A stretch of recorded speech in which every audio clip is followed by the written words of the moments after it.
ada dua tips ataupun ada dua trik bagi seorang suami yang punya permasalahan gampang keluar. Yang pertama itu adalah mencabut secara sempurna. Baik.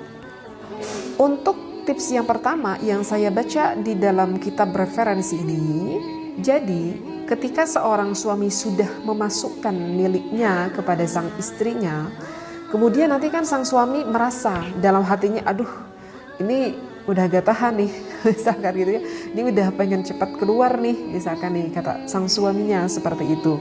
Nah, maka jika udah ada timbul perasaan di dalam hati sang suaminya ini udah pengen cepat keluar, maka lekas sang suami mencabutnya dari sang istrinya secara pelan-pelan, dicabut. Ya, jadi sekali lagi jika sudah ada rasa dalam hati bahwa ini sebentar lagi aku sudah tak kuat ingin keluar, maka sesegera mungkin oleh sang suaminya inqita', dicabut milik suaminya itu. Ya, seperti itu. Nah, tetapi ini dicabut tuh hanya sifatnya sementara aja. Jadi cuman dicabut aja. Bertujuan adalah untuk apa? Bertujuan untuk agak sedikit menurunkan rasa syahwatnya itu. Seperti itu, agak sedikit menurun. Nah, ketika sang suami mencabut miliknya, hal ini bisa dipergunakan untuk sang istrinya. Maka di sana sang suami bisa melakukan hal-hal yang bisa membangkitkan gairah istrinya. Seperti itu ya. Jadi bisa melakukan, ya terserah deh suami mau melakukan apapun itu kepada sang istrinya sekira-kira bisa menggairahkan hasrat ataupun syahwat milik istrinya gitu ya. Nah, jika dikira perasaan hati agak sedikit menurun, maka sang suami bisa lanjutkan itu kembali, memasukkannya kembali kepada milik sang istrinya. Sekarang untuk trik yang kedua. Untuk trik yang kedua itu adalah cara penekanan. Penekanan sifatnya sementara saja.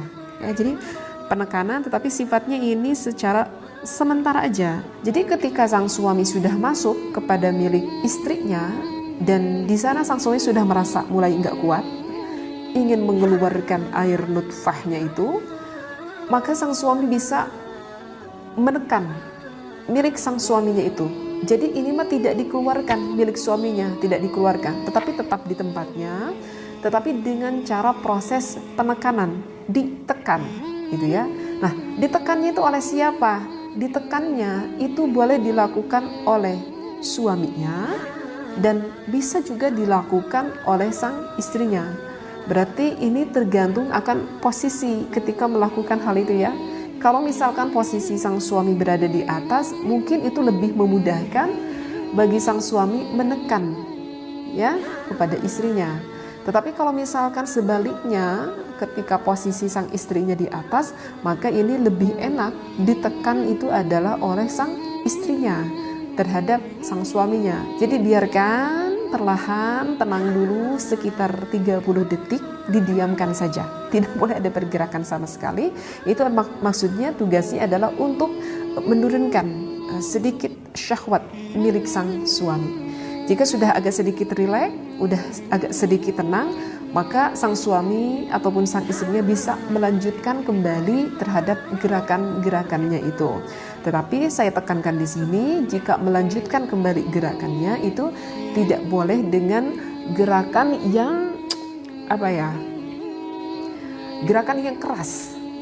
Maksudnya keras di sini gimana ya? Ya artinya lakukan saja dengan gerakan-gerakan yang lembut gitu ya, gerakan-gerakan yang santai, gerakan yang lembut, jangan terlalu cek orang Sunda malah mau tahtoing lah gitu dengan gerakannya. Karena kalau dengan gerakan-gerakan yang cepat ataupun keras itu bisa lebih mempercepat keluarnya. Jadi lakukan saja dengan santai, dengan pelan, dengan tenang ya, menikmati hal itu seperti itu. Mudah-mudahan begitu bermanfaat, mudah-mudahan membantu, wabil khusus kepada seorang suami yang memang pada saat ini sedang mengalami hal itu. Nah, begitu mungkin ya. Jadi sekali lagi mohon maaf, ini adalah memang pembahasan khusus untuk yang sudah berumah tangga. Jangan berpikir negatif dengan apa yang saya sampaikan, karena ini memang jelas ada di dalam keterangan kitab yang disampaikan oleh ulama. Oleh karena itu, niatkanlah yang baik, niat ibadah ingin menyenangkan istri Anda. Mudah-mudahan rumah tangga kalian semuanya, mobil khusus saya pribadi, semakin harmonis, penuh dengan rahman rahim kasih sayangnya Allah. Wallahu a'lam, wabillahi taufiq wal hidayah. Wassalamualaikum warahmatullahi wabarakatuh.